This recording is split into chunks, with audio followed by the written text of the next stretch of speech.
എല്ലാവർക്കും നമസ്കാരം. ഞാൻ ഇന്ന് വന്നിരിക്കുന്ന ഒരു ഈസി മയോണൈസ് റെസിപ്പിയുമായിട്ടാണ്. നമുക്ക് വളരെ പെട്ടെന്ന് വീട്ടിൽ തയ്യാറാക്കിയെടുക്കാവുന്ന മയോണൈസ്. ഇതിനായിട്ട് മിക്സിയുടെ ഒരു ഉണങ്ങിയ ജാറിലേക്ക് ഞാനൊരു മുട്ട പൊട്ടിച്ചൊഴിച്ചു. കൂടത്തിൽ 2 അല്ലി വെളുത്തുള്ളി അരിഞ്ഞത് ചേർത്തു. പിന്നെ ഒരു നുള്ളുപ്പും 1 ടീസ്പൂൺ പഞ്ചസാരയും ചേർത്തു. ഇനി ഇത് നമുക്കൊന്ന് മിക്സ് ചെയ്യാം. ഞാൻ ഈ വെളുത്തുള്ളി ചേർത്തിരിക്കുന്ന ഒരു ഫ്ലേവറിന് വേണ്ടിയാണ്. ഈ വെളുത്തുള്ളിക്ക് പകരം നിങ്ങൾക്ക് കുരുമുളകോ അല്ലെങ്കിൽ പുതിനയിലയോ നിങ്ങളുടെ ഇഷ്ടത്തിന് ചേർക്കാം. കണ്ടോ, മുട്ട പതഞ്ഞ് വന്നിട്ടുണ്ട്. ഇനി ഞാൻ എടുത്തിരിക്കുന്ന 1/2 കപ്പ് എണ്ണയാണ്. വെളിച്ചെണ്ണ അല്ലാതെ ഏത് ഓയിലും നിങ്ങൾക്ക് ഉപയോഗിക്കാം. അതിൽ കുറച്ച് ഇതിലേക്ക് ഒഴിച്ചിട്ട് ഞാനൊന്ന് മിക്സ് ചെയ്യുകയാണ്.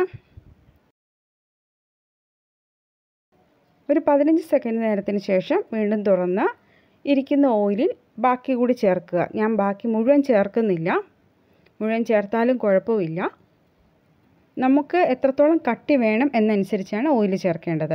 ഇത് വീണ്ടും ഒരു 15 സെക്കൻഡ് നേരത്തേക്ക് മിക്സ് ചെയ്യുക. കണ്ടോ, എൻ്റെ മയോണൈസ് എൻ്റെ ആവശ്യത്തിന് ക്രീമി ആയി കഴിഞ്ഞു. ഇതിലും ക്രീമി ആയിട്ട് വേണം എന്നുള്ളവർക്ക് ബാക്കി ഓയിലൂടെ ചേർക്കാം. ഇതിലേക്ക് 1 ടേബിൾ സ്പൂൺ വിനാഗിരി ചേർത്ത് വീണ്ടും ഒന്ന് നന്നായി മിക്സ് ചെയ്യുക. നമ്മുടെ ക്രീമി മയോണൈസ് റെഡി ആയി കഴിഞ്ഞു. അപ്പോൾ നിങ്ങളിത് ട്രൈ ചെയ്ത് നോക്കുക. ഇഷ്ടപ്പെട്ടെങ്കിൽ ലൈക്ക് ചെയ്യുക. വീണ്ടും ഒരു വീഡിയോയിൽ കാണുന്നത് വരെ നന്ദി.